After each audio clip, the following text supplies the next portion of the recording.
Well, good morning, everybody. I hope that today finds you doing well. We're in 2 Timothy today. It starts off in verse 1.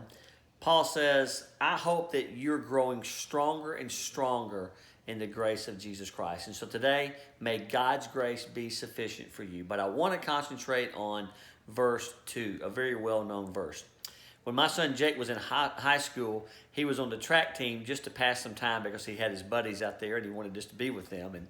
And at the end of the whole event of the day of the track meet, they'd get what they called the Clydesdales together. These were the biggest guys on the track team, and they would run a 4x100 relay. And Jake was on that team. He and three other guys on his team would run this race, and they would have to pass the baton after 100 yards. And Jake was in the third leg, and this team was great. They were fast to be big guys, and they always won that race. I think they were undefeated in the season.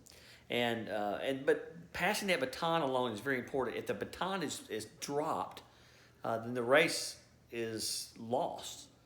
And so what Paul says in 2 Timothy 2:2 to Timothy, he says, "And the things that you have heard me say in the presence of many witnesses, and trust to reliable people who will also be qualified to teach others." You know, we've got to pass the baton along to the next generation. We've got to make generational disciples. We've got to make disciples in our own generation, but that would continue to pass it along to others. You know, we don't want Christ to be extinct in our culture, and it seems that more and more churches are not being disciple-making churches. That's why it's important for men to be meeting with men and women to be meeting with women to pass the faith along. You know, sometimes you're going to run into opposition when you try to pass the faith along. And the chapter ends with this way. It says, listen, opponents must be gently instructed in the hope that God will grant them repentance, leading them to a knowledge of the truth.